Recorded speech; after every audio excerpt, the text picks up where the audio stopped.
Media Islamnet. Dan radio kesayangan Anda menghadirkan.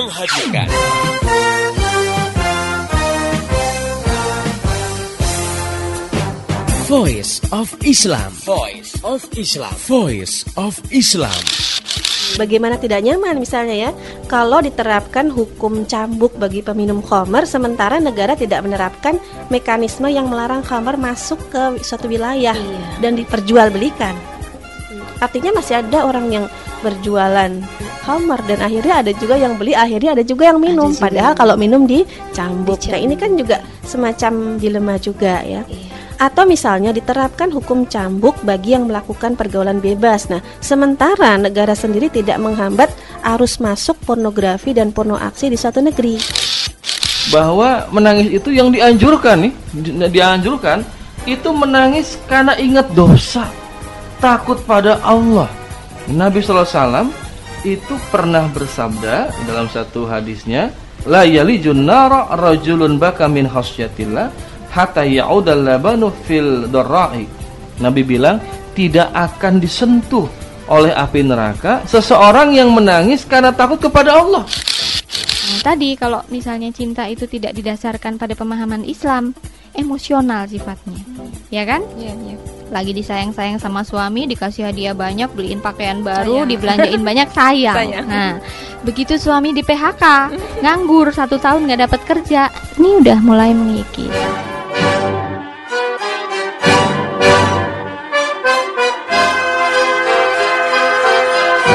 Voice of Islam.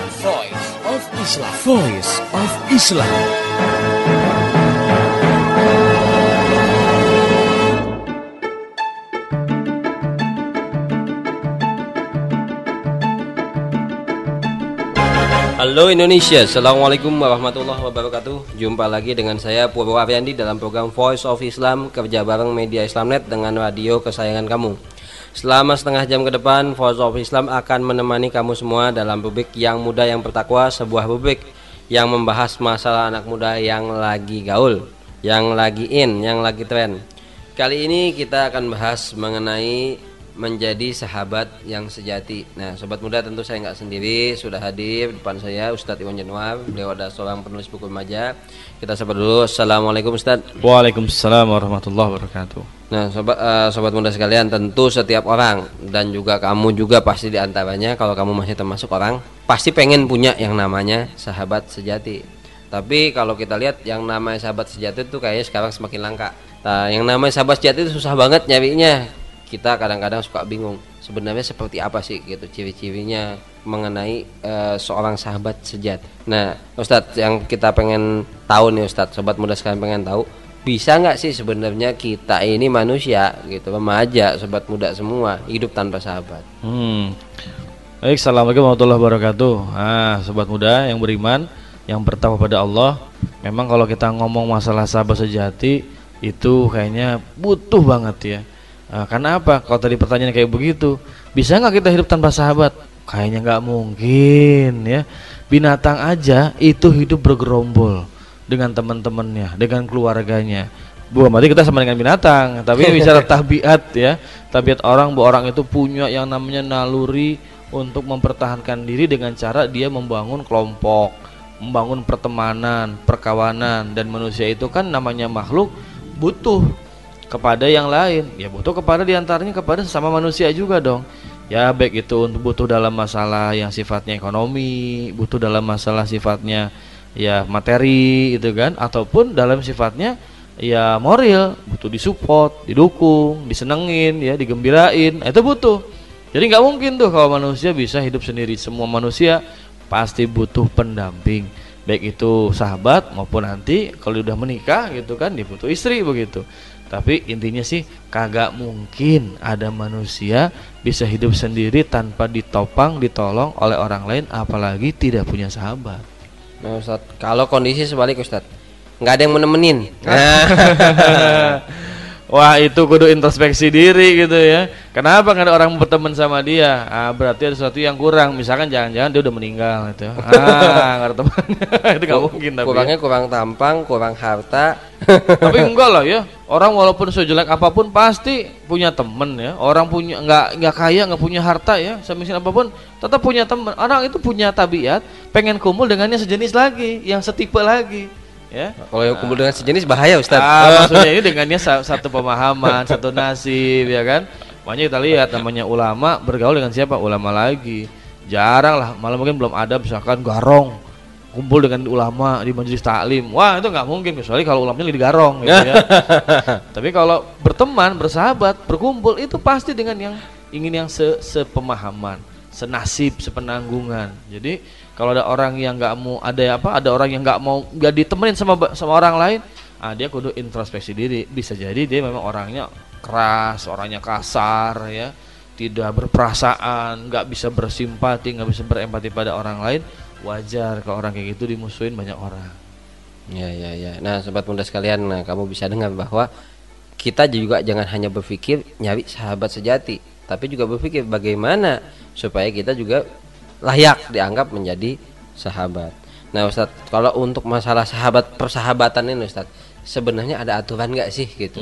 Seharus bagaimana baik kita menjadi sahabat atau kita mencari sahabat Ustadz? Iya, kalau sekedar berteman, kenal dengan siapapun boleh. Ya, misalkan dengan wanita yang laki-laki punya teman perempuan boleh, perempuan punya teman laki-laki boleh. Dengan yang udah almarhum Ustadz? Itu nggak boleh ya. Berteman dengan misalkan yang berbeda agama boleh, asal jangan berbeda alam tadi gitu ya. Itu boleh saja. Tapi kalau udah bicara sahabat, nah ternyata Allah Subhanahu wa taala dan Rasul memberikan pedoman. Pertama, sahabat itu harus orang yang seiman. Nah, dalam Al-Qur'an Allah Subhanahu wa taala berfirman, "A'udzubillahi minasyaitonirrajim. Ya ayyuhallazina amanu la tattakhidu yahuda wan nasara auliya." Hai orang-orang beriman, jangan kamu jadikan orang-orang Yahudi atau Nasrani sebagai aulia. Sebagai aulia itu apa? Penolong, pendamping, sahabat ya. Dalam ayat yang lain malah Allah dengan tegas katakan, ya ayyuhallazina amanu la tattakhidu bitonatan min dunikum. Hai orang-orang beriman, jangan kamu angkat bitonah. Bitonah itu adalah orang kepercayaan. Berarti kan sahabat itu orang kepercayaan yang bisa kita minta tolong, bisa minta kita perlindungan begitu. Tapi Allah bilang, jangan kamu ambil seorang bitonah, seorang sahabat kepercayaan penolong min dunikum yang berasal dari luar kalian. Nah, ternyata syarat yang pertama sahabat itu harus orang yang seakidah. Kalau kita pikir-pikir kenapa harus seakidah ya? Oh iya dong, hidup ini kan harus di jalan keimanan. Nah kalau teman kita, sahabat kita nggak seakidah, gimana bisa nolongin kita? Kalau kita punya masalah, misalkan kita lagi suntuk gitu kan, orang tua ada masalah, bisa jadi kalau orang berbeda agama, suntuk nih apa miras nih, miras Santika gitu kan. Atau misalkan kita lagi naksir sama cewek atau sama cowok, kalau sahabat kita nggak seiman, bisa-bisa dia bilang, udah aja nih gue kasih nih peletnya nih. Mari kasih cara untuk berbuat yang haram, yang maksiat dong. Nah kalau yang seiman, seakidah, justru kita akan diberikan yang namanya saran-saran yang positif segala macam, dan rahasia kita bakal dijaga oleh orang itu. Karena apa? Seiman masalahnya. Terus yang kedua, yang agamanya baik, cari sahabat itu. Kenapa? Nabi bilang orang itu ditentukan oleh sahabatnya. Jadi kalau ada orang berteman dengan yang namanya garong, rampok, koruptor, pasti orang lain akan berpikir dia juga pasti satu tipe nih. Temannya koruptor, dia mafia kayaknya. Gitu kan. Segurus ilmu. Temannya copet, dia pasti garong nih. Makanya kan diumpamakan sahabat itu seperti, kalau sahabat yang baik seperti tukang minyak wangi, tukang parfum. Kita nggak beli, nggak pakai, tapi kecipratan wanginya. Ya kan? Kita punya sahabat yang di agamanya bagus, rajin ibadah. Walaupun kita kurang ibadahnya, apalan kurang pasti dibilang, wah pasti lu juga ilmunya tinggi ya sama kayak teman lu ya. Kalau kita baru sampai Al-Kausar apalannya. Gitu ya. Atau kata Nabi ya, kata pepatah, sahabat yang buruk seperti tukang besi. Pandai besi itu kan kalau menempa besi dia pakai batu bara, pakai arang gitu kan, batu bara yang membara dan itu kan meletik gitu ya. Jadi memercik batu baranya itu. Walaupun kita nggak lagi bakar besi, tapi begitu batu baranya memercik karena baju kita bolong. Nah, kan? Jadi baju kita bolong juga, rombeng, atau minimal kita kena bau asap. Nah, kalau kita punya sahabat yang enggak seiman, agamanya enggak bagus ya, suka berbuat yang keji-keji, yang maksiat, aduh, kita juga akan dituduh juga sama gitu kan. Lu jam masuk sini kan lu temannya garong. Pasti begitu juga. Makanya yang kedua, syarat sahabat itu harus orang yang agamanya baik. Jadi buat para remaja nih, please cari sahabat yang agamanya baik. Itu karena pasti sahabat itu menolong kita dalam kebaikan. Yang meskipun itu tukang besi tadi, Ustaz. Ini perumpamaan gitu ya. Terus yang ketiga ya bahwasanya cari yang sejenis. Ya, jadi sahabat itu kan sama-sama manusia. Sama-sama manusia ya, dan sering beriring berjalan bersama, sering kumpul bareng, ketemu bareng, minimal telepon, SMS. Cari yang sejenis, yang sama-sama laki-laki. Dalam Islam begitu, wanita itu hidupnya dengan wanita lagi, laki-laki dengan laki-laki lagi begitu. Enggak kan? Takut dicurigain, Ustaz? Insya Allah enggak, normal gitu kan. Kan ada batasannya juga gitu. Misalkan nanti kalau misalkan seorang cowok sahabatnya cewek, memang kata sebagian perempuan punya sahabat cowok tuh enak, teman curhat yang paling enak. Kenapa? Karena nggak ember cowok gitu kan, nggak suka gosip gitu. Nggak semua tapinya gitu ya. Tapi coba pertama-tama temen, lama-lama demen gitu kan. Nah, kan sering kejadian pagar makan tanaman atau tanaman makan pagar, itu banyak kejadian kan.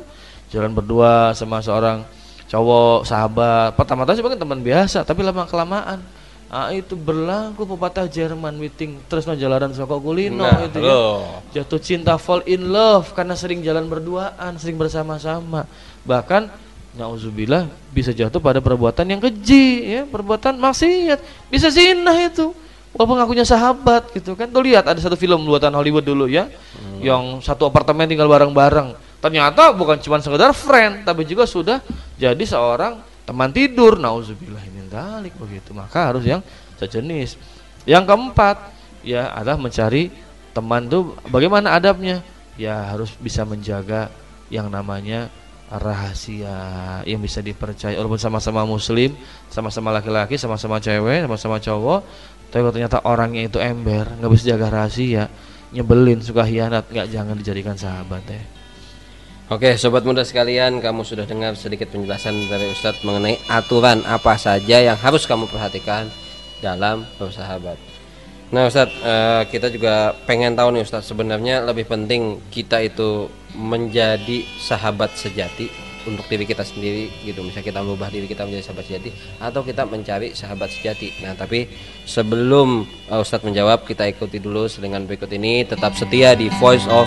Pernah kita sama-sama susah, terperangkap di dingin malam, terjerumus dalam lubang jalanan, digilas kaki sang waktu yang sombong, terjerat mimpi yang indah, lelah.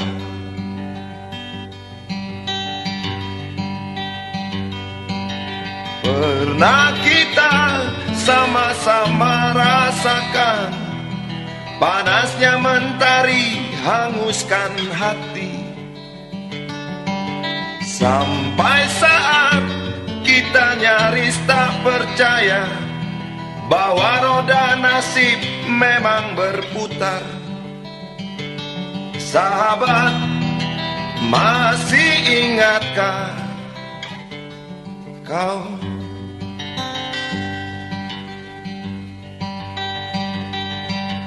Sementara hari terus berganti, engkau pergi dengan dendam membara di hati.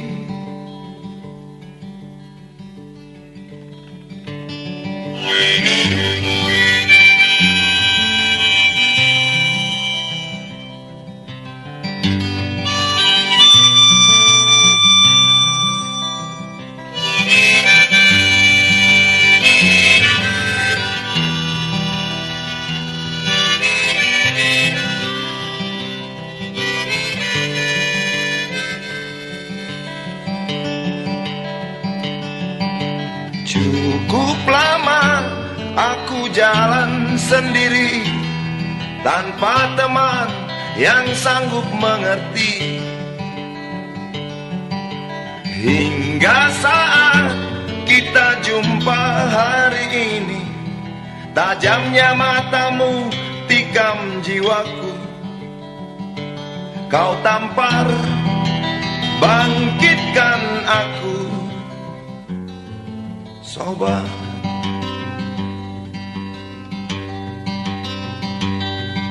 Sementara hari terus berganti, engkau pergi dengan dendam membara di hati.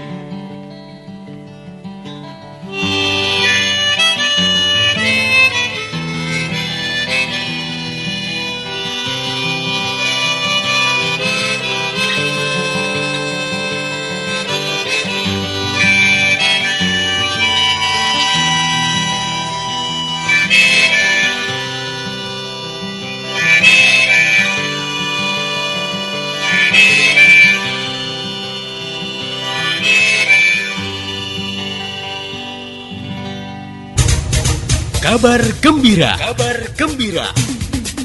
Voice of Islam bagi-bagi hadiah. Bagi-bagi hadiah. Voice of Islam bagi-bagi hadiah. Assalamualaikum warahmatullahi wabarakatuh. Pendengar yang budiman, saya Latifah Musa mewakili seluruh kru Voice of Islam mengucapkan terima kasih atas perhatian, dukungan, masukan, kritik, dan saran dari Anda. Untuk itu, izinkan kami mengungkapkan rasa terima kasih kami dengan memberikan hadiah kepada 20 orang pendengar terpilih. Pendengar yang budiman cukup mengirim SMS ke 0856 9492 4411. Ketik nama dan alamat lengkap Anda. Ketik juga nama radio kesayangan Anda ini, berikut pada jam berapa Anda biasa mendengarkan acara Voice of Islam. Pemenang akan kami umumkan pada bulan Desember 2007. Dan bingkisan hadiah bisa Anda ambil di radio kesayangan Anda ini. Kami berharap kehadiran Voice of Islam bermanfaat bagi kehidupan Anda dan turut memecahkan masalah-masalah yang mencekik bangsa ini. Dengan Islam, kita raih solusi untuk masa depan Indonesia yang penuh berkah. Mohon doanya, mohon dukungannya. Assalamualaikum warahmatullahi wabarakatuh.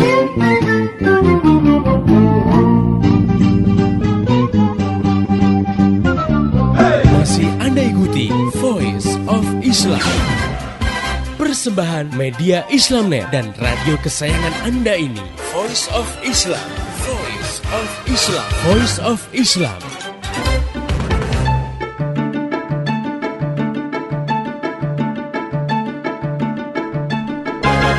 Masih di Voice of Islam, kerja bareng media Islamnet dengan radio kesayangan kamu ini. Sobat muda, tadi Ustadz Iwan Januar sudah menjelaskan sedikit mengenai tentang sahabat sejati.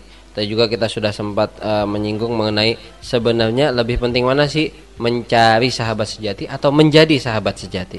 Nah Ustadz, itu gimana Ustadz? Iya ya, kalau kita kan kadang-kadang suka egois ya, gue pengen cari sahabat sejati deh. Nah sebetulnya sahabat sejati itu memang bisa dicari, tapi justru lebih penting kalau kita ini menjadi seorang sahabat sejati untuk kawan-kawan kita. Karena kalau kita menunjukkan diri sebagai sahabat sejati, insya Allah orang juga bakal merespon diri kita dan mereka menyediakan dirinya menjadi sahabat sejati juga. Tapi kalau kita mencari sahabat sejati gitu kan, itu kita bisa jadi egois. Kita minta dia ngertiin kita minta dia sering nolongin kita sendiri nggak mau berkorban untuk dia, nggak mau ngertiin dia, nggak mau menjaga rahasia dia. Wah, akhirnya orang nggak mau dong bersahabat dengan kita. Makanya kalau ingin dapat sahabat sejati, justru harus kitanya dulu punya inisiatif, punya niat, punya kemauan untuk menjadi seorang sahabat yang sejati. Tunjukkan pada diri orang-orang di sekitar kita bahwa kita ini bisa dipercaya, kita ini amanah, tidak khianat, kita ini jujur orangnya, kita juga ini bisa memberikan saran-saran, nasihat-nasihat yang oke punya, yang positif begitu. Bukan malah justru jadi culas begitu. Kita pengen punya sahabat sejati tapi katanya culas gitu kan, nggak nolongin dia kalau kena musibah. Dia kena musibah kita malah bersorak ya, malah bahagia di atas penderitaan dia. Nah, kalau gitu orang nggak akan mau bersahabat dengan kita. So tunjukkan dulu diri kita sebagai seorang sahabat sejati, insya Allah akan dapat seorang sahabat sejati. Nah Ustadz, kalau tadi kan yang lebih bisa dianggap tadi kesimpulan bahwa yang lebih penting adalah kita bisa menjadi sahabat sejati. Nah Ustadz, kalau kita menjadi sahabat sejati, kita siap menolong, kita siap dipercaya dan lain sebagainya. Kadang-kadang ini Ustadz, kalau di dunia nyata ya Ustadz ya, dunia sobat muda sekalian, kadang-kadang justru yang gitu malah dimanfaatin Ustadz. Bisa jadi memang ya. Memang salah satu resiko jadi orang baik itu bisa jadi dimanfaatin orang. Kita baik misalkan ya, suka menolong, disuruh-suruh, dijadiin jongos sama orang lain. Tapi ya di sini selama itu kita bisa bantu, kita ikhlas, kenapa tidak begitu? Tapi nanti ada satu titik tertentu kita juga harus mengukur. Ini orang ini kok sering nyuruh-nyuruh saya, jangan-jangan memanfaatkan saya, bukannya malah justru saling berbagi manfaat. Ya. Jadi di sini kita harus lihat juga kalau ternyata gelagatnya kita dimanfaatkan orang, ya kita cukuplah sekedar berteman saja, cukup kenal saja begitu. Tapi kalau sudah bersahabat, memang satu sama lain harus saling bisa berkorban untuk kepentingan dan kebahagiaan orang lain. Misalkan sama-sama naksir seorang wanita gitu kan, ya udah sahabat sejati bagaimana? Bukan mendahului, tapi justru merelakan, siap berkorban demi sahabat itu kan. Silakan deh, lu maju duluan ya, pokoknya doaku teriring untukmu. Jika dia bahagia, aku pun bahagia juga. Gitu. Asal tambahan belakang, aku tunggu jandamu. Jangan ya, harus ikhlas karena Allah, insya Allah dibalas ya. Karena juga dikatakan oleh Nabi SAW, manusia yang paling utama adalah yang paling cinta kepada sahabatnya. Jadi dua orang yang saling berkasih sayang, yang paling utama kata Nabi ada yang paling cinta, yang lebih cinta kepada sahabatnya. Gitu. Jadi tunjukkan diri kita sebagai seorang yang bisa mencintai lebih kepada sahabat kita, seperti para sahabat dulu. Bagaimana Abu Bakar As-Siddiq siap berkorban untuk Rasul SAW, dan ternyata Rasul pun sama siap berkorban untuk para sahabatnya. Insya Allah kita bisa melakukannya. Nah sobat muda sekalian, juga tentu kamu pasti pernah punya masalah. Kamu punya seorang sahabat, tapi tiba-tiba sahabat kamu tuh ngaco gitu, baik ngaco dalam hal-hal yang ringan atau udah nyerempet maksiat dan nyerempet kriminal. Nah kadang-kadang kan kita juga bingung nih Ustadz, kalau sobat muda sekalian punya sahabat sejati, sahabat sejati itu ngaco Ustadz. Kadang-kadang kalau kita mau nasihatin, takut malah jadi ribut, jadi renggang gitu kan. Kan kalau kata pepatah itu ada pepatah istilah PSBB gitu, friend sama friend jangan berantem gitu. Nah itu gimana Ustadz? Apa yang sebaiknya kita lakukan? Apa kita biarin aja atau gimana Ustadz? Apa perlu kita gebukin? Yang namanya sahabat sejati itu adalah orang yang bisa membuat sahabatnya jadi orang benar, bukan orang yang selalu membenarkan sahabatnya.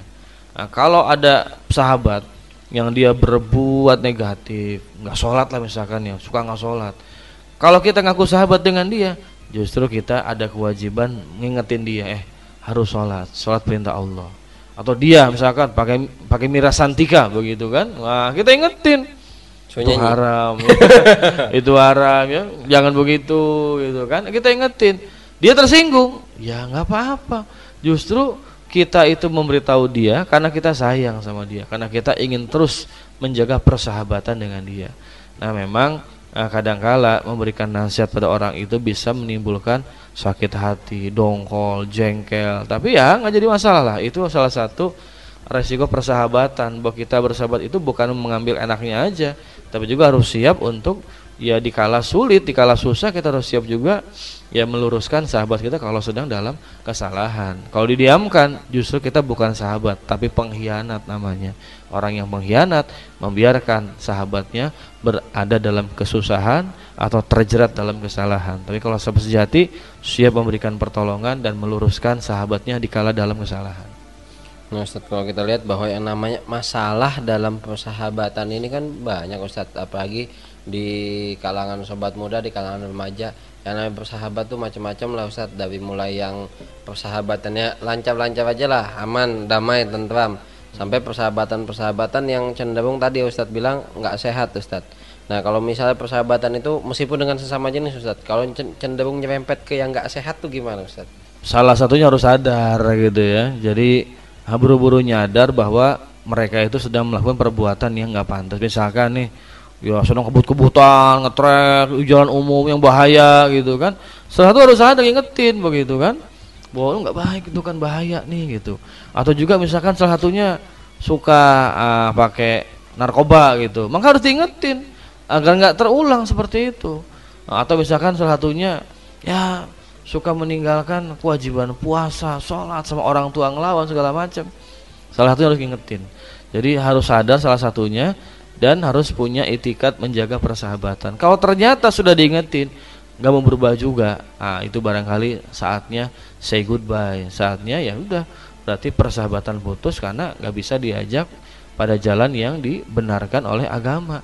Tapi kita say goodbye bukan berarti kita nggak melakukan lagi hubungan apapun, tetap ada hubungan dalam rangka amar ma'ruf nahi mungkar. Kita ingetin dia supaya jangan sampai terjerembab terus dalam perbuatan dosa. Ustadz, kalau kita lihat bahwa yang namanya dengan sahabat itu kadang-kadang ada perasaan-perasaan nggak enak, ada semacam perasaan-perasaan yang kita sulit lah untuk kita majukan, kita hadapkan pada sahabat, Ustadz.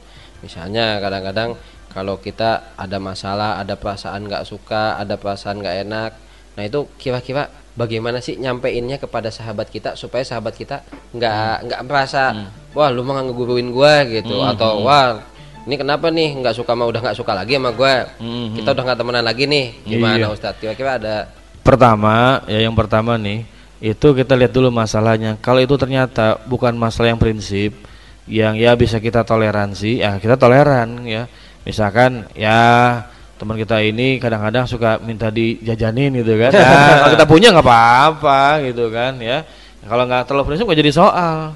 Tapi kalau sudah menyangkut prinsip, apalagi halal dan haram, hak dan batil, kita harus ngomongnya tentu dengan cara yang baik-baik, nggak dengan caci maki, nggak dengan urat leher main nonjol-nonjol begitu, tapi dengan kata-kata yang baik, santun, sopan. Moga-moga dia sadar, dibarengi dengan doa, semoga dia nyadar atas kesalahannya. Jadi dilihat dulu kalau itu masalah-masalah yang prinsip, halal haram, hak dan batil, kita harus ingatkan. Tapi kalau itu hal yang biasa saja yang bisa kita tolerir, ya udah, kita nggak jadi soal lah. Misalkan kita nggak seneng minum kopi, teman kita suka minum kopi, ya jangan disalahin, itu kesukaan dia gitu kan.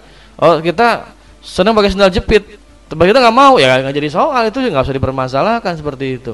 Karena itu bukan hal yang tidak terlalu prinsipil. Yang penting persahabatan itu menjaga hal-hal yang sudah jelas diatur oleh agama, halal haram, hak dan batil. Oke, sobat muda sekalian, tentunya kamu juga sudah menyimak panjang lebar penjelasan dari Ustadz tadi bahwa yang namanya persahabatan itu adalah satu yang penting, dan yang penting adalah cobalah kamu mulai dari diri kamu sendiri untuk menjadi sahabat sejati. Jangan takut deh dimanfaatin. Insya Allah kalau kamu melakukan dengan ikhlas, meskipun dimanfaatin tetap ada pahalanya, Ustadz ya. Iya. Nah, yang terakhir nih Ustadz, ada nggak kira-kira tips atau masukan lah buat kita semua sobat muda sekalian mengenai bagaimana sih caranya ngerawat persahabatan, Ustadz, agar persahabatan ini ya tetap persahabatan yang diridhoi Allah dan persahabatan yang produktif, Ustadz, bukan persahabatan yang malah ngerusak, Ustadz. Nah, yang pertama tentu kita harus menjaga persahabatan itu berada di jalan Allah Subhanahu wa taala. Kalau sudah nyerempet yang haram, maka kita harus luruskan. Menyerempet yang batil, kita tinggalkan. Itu yang pertama. Terus yang kedua, yang namanya persahabatan itu harus siap saling berkorban satu dengan yang lain. Yang paling banyak berkorban itu yang terbaik di hadapan Allah Subhanahu wa taala. Terus yang ketiga, kita harus sering terus menjaga hubungan dengan cara ya sering berkomunikasi dong. Bukan sahabat namanya kalau misalkan nggak pernah kontak, ya nggak pernah nelpon. Aku sahabat tapi 2 tahun nggak ada hubungan, ya bukan sahabat namanya. HP-nya hilang. Jadi HP-nya hilang segala macam gitu. Jadi di sini tetap menjadi hubungan ya. Misalkan ada waktu tertentu kita ucapin selamat, misalkan nanti ya, misalkan dia katakan baru lulus nih, ya kita ucapin selamat ya lulus, misalkan atau ini pas lebaran misalkan atau Idul Fitri kita ucapin minta mohon maaf lahir batin begitu. Atau misalkan dia lagi kena musibah kita tengok, atau kalau nggak sempat kita beri ucapan ya bela sungkawa dan doa seperti itu. Ini merupakan hal yang bisa merawat persahabatan di antara kaum muslimin. Nah, makanya agama itu mengajarkan hak-hak muslim atas muslim ya. Kalau berjumpa mengucapkan salam, lalu menjawab salam juga. Kemudian kalau diundang datang, kalau sakit ditengok, kalau meninggal maka kita ikut juga mengantarkan ke liang lahatnya, ke tempat peristirahatan terakhir. Dan kalau dia minta nasihat, kita berikan nasihat semampu kita. Dan kalau kita punya harta untuk menolongnya, apa salahnya kita tolong, bahkan itu akan menjadi pahala yang besar di hadapan Allah. Nah, sobat muda sekalian, kamu telah bisa simak tadi penjelasan panjang lebar dari Ustadz Iwan Januar mengenai menjadi sahabat sejati. Nah, oke, sobat muda sekalian, kita juga akan menampung usulan-usulan kamu semua, baik usulan-usulan rubrik atau usulan pembahasan atau masalah-masalah yang ingin kamu bahas. Jangan ragu-ragu, silahkan kirimkan surat ke radio kesayangan kamu ini, atau kamu juga bisa SMS ke 085694924411. Kamu juga bisa kirim melalui email ke mediaislamnet@yahoo.com, atau kamu juga bisa buka di website kita, yaitu di www.gaulislam.com. Saya Purwariandi dan seluruh kerabat kerja yang bertugas mengucapkan terima kasih pada Ustadz Iwan Januar. Sama-sama. Terima kasih juga kepada sobat muda sekalian yang setia mendengarkan acara ini. Pesan dari kami, sampaikan apa yang kamu dengar ke teman-teman kamu semua. Insya Allah itu akan menjadi pahala bagi kamu. Dan besok insya Allah Voice of Islam akan hadir kembali di waktu yang sama dan gelombang yang sama. Mari menimbang masalah dengan syariah. Wassalamualaikum warahmatullahi wabarakatuh. Info teknologi.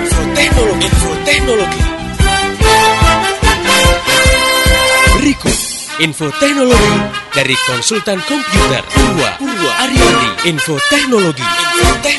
Sobat muda sekalian, di Indonesia yang namanya musim tidak hanya musim dalam arti cuaca. Ada musim-musim lain, ada musim buah-buahan, ada musim permainan.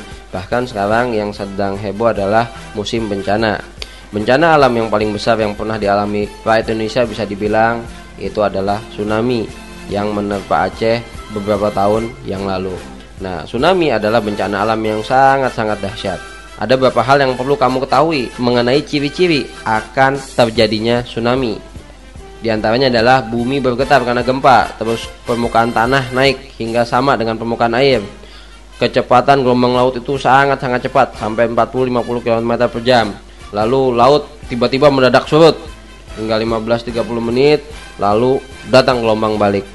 Nah, di tengah laut sebenarnya tsunami bisa dibilang tidak terasa sama sekali, makanya hati-hati. Nah, kalau sudah terjadi bencana alam seperti itu, ada beberapa hal yang bisa kamu lakukan. Di antaranya adalah mengikuti perintah dari pihak yang berwenang, entah badan pemantau, entah satuan penanggulangan bencana dan lain-lain. Itu harus kamu ikuti. Disuruh ngungsi-ngungsi, jangan nekat. Dan kamu juga harus menghindari wilayah-wilayah yang searah dengan arah angin atau arah aliran air. Nah, kalau kamu terjebak di dalam rumah, ada beberapa hal juga yang bisa kamu lakukan. Di antaranya adalah menutup semua jendela, pintu, lubang-lubang masuk, tutup semua. Terus kamu hindari benda-benda yang berpotensi merusak. Jangan sampai kamu selamat dari tsunami tapi tidak selamat dari harta kepemilikan kamu sendiri. Dan tentu juga yang perlu kamu ingat adalah menyelamatkan utamanya adalah diri kamu, keluarga kamu, adik-adik kamu, kakak-kakak kamu, saudara-saudara kamu yang ada di situ.